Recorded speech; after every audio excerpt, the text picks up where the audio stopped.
ద్వారము లోపలికి రావడానికి. ఇక్కడ స్టార్టింగ్లోనే ఇక్కడ 14 స్థలాల గురించి వివరణ చెప్తామన్నాం కదా. గెత్సెమనే తోటలో ప్రార్థన చేస్తున్న స్థలం మనం ఇక్కడ చూడొచ్చు.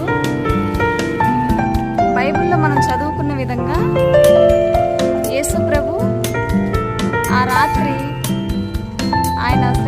ఆయన పడబోతున్న శ్రమలన్నీ కూడా జ్ఞాపకం తెచ్చుకొని మన పాపాల కొరకు ఆయన ప్రాణాన్ని సమర్పించబోతూ ఆయన తండ్రి దేవునికి ప్రార్థన చేస్తున్న యొక్క స్థలం ఇది. చూడండి, నిజంగా ఈ యొక్క పవిత్రమైన స్థలాలు షూట్ చేస్తున్నందుకు చాలా అంటే చాలా సంతోషంగా ఉంది. మొదటి స్థలం గురించి మీకు చెప్తాను చూడండి. యేసు ప్రభుని మొట్టమొదటిగా బంట్రోతులు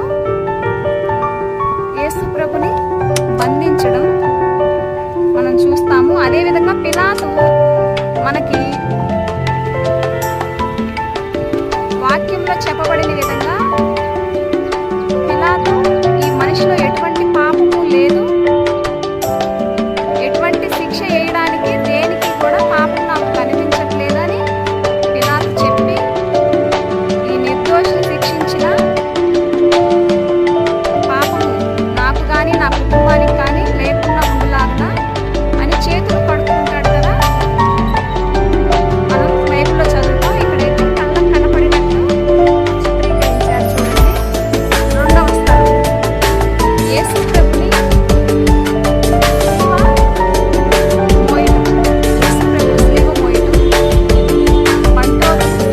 బలవంతంగా యేసు ప్రభు భుజాల మీద పెడుతూ ఉన్నారు. ఆ యొక్క సన్నివేశాన్ని మనం ఇక్కడ చూడొచ్చు. రాశారు కదా, యేసు ప్రభు స్లీవుని ఎత్తుకొని మొదటిసారి కింద పడడం అనేది ఇక్కడ ఇంగ్లీష్లో ఉంది. యేసు ప్రభు స్లీవుని ఎత్తుకొని నడుస్తూ ఉండగా ఇది దాదాపు 150కి పైబడ బరువు గల స్లీవ ఆ రోజుల్లో యేసు ప్రభుకి ఎత్తారు. అది ఒళ్ళంతా కూడా గాయాలతోటి, చెమటతోటి, రక్తంతో కారుతూ ఆ యొక్క భారమైన స్లీవను మోసుకొని పోతూ ఉండగా ఆయన పడ్డ ఒక ప్రదేశాలు మోయలేక ఆయన పడ్డ ఒక ప్రదేశం మనం చూస్తున్నాము.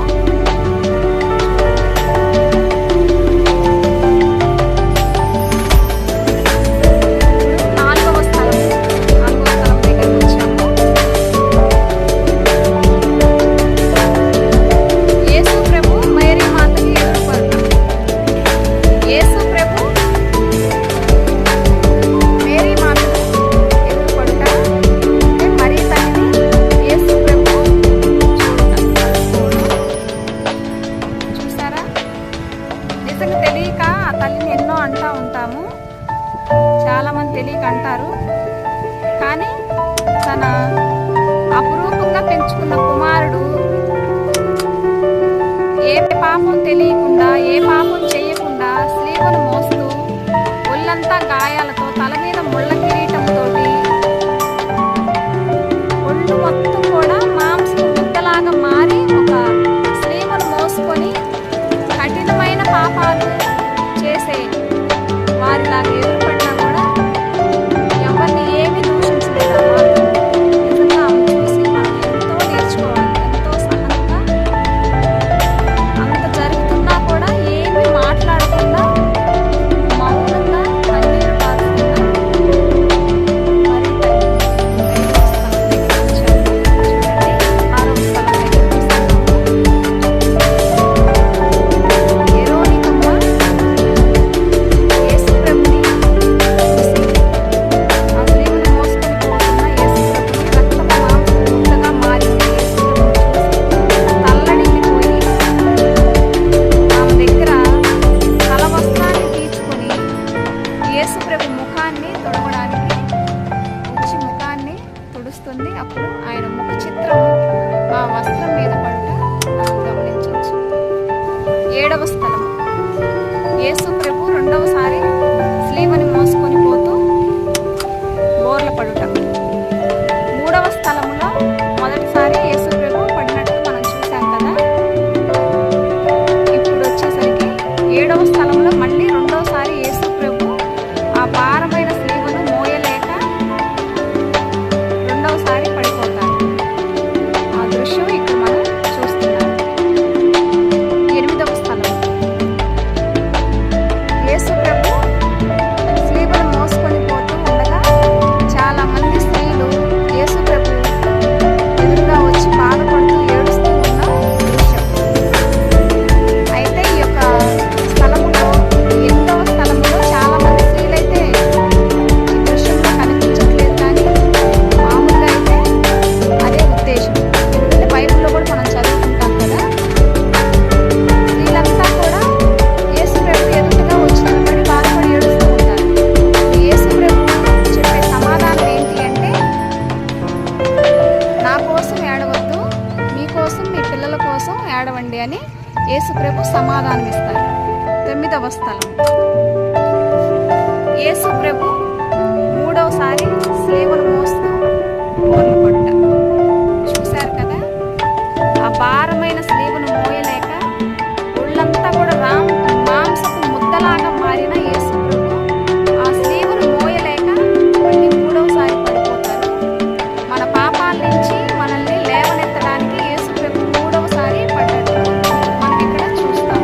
10వ స్థలం యేసు ప్రభు ఆయన వస్త్రాన్ని అక్కడున్న బంట్రోతులు తీసుకుంటారు.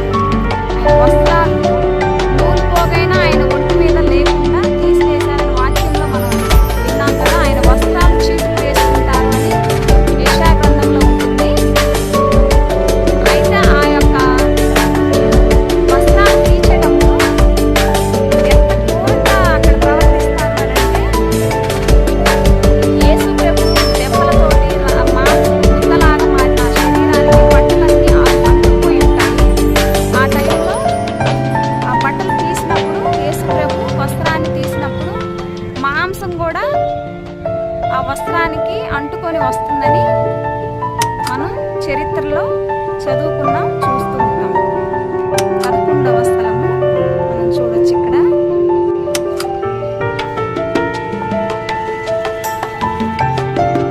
యేసు ప్రభుకి చేతుల్లో మేకులు కొట్టడం ఇక్కడ గమనించవచ్చు మనం.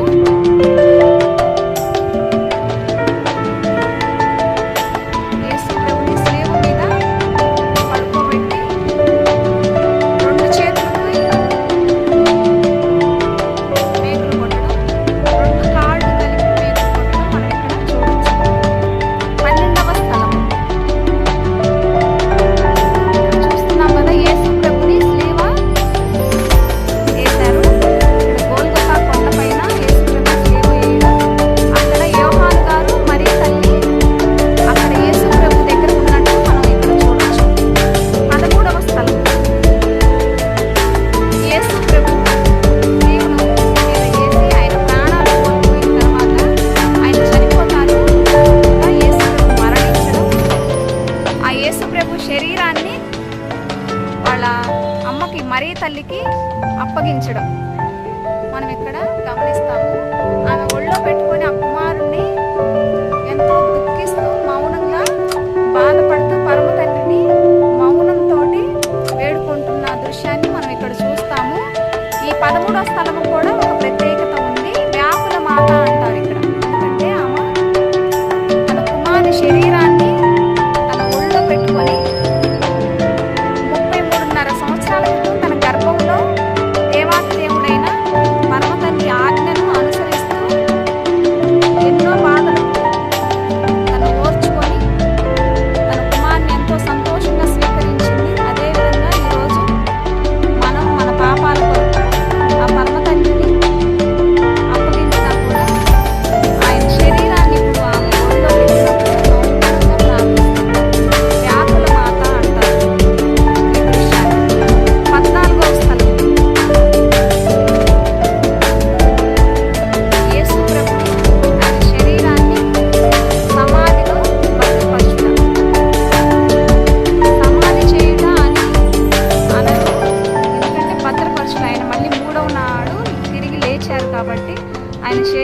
అక్కడ భద్రపరచడం మనం చూడొచ్చు.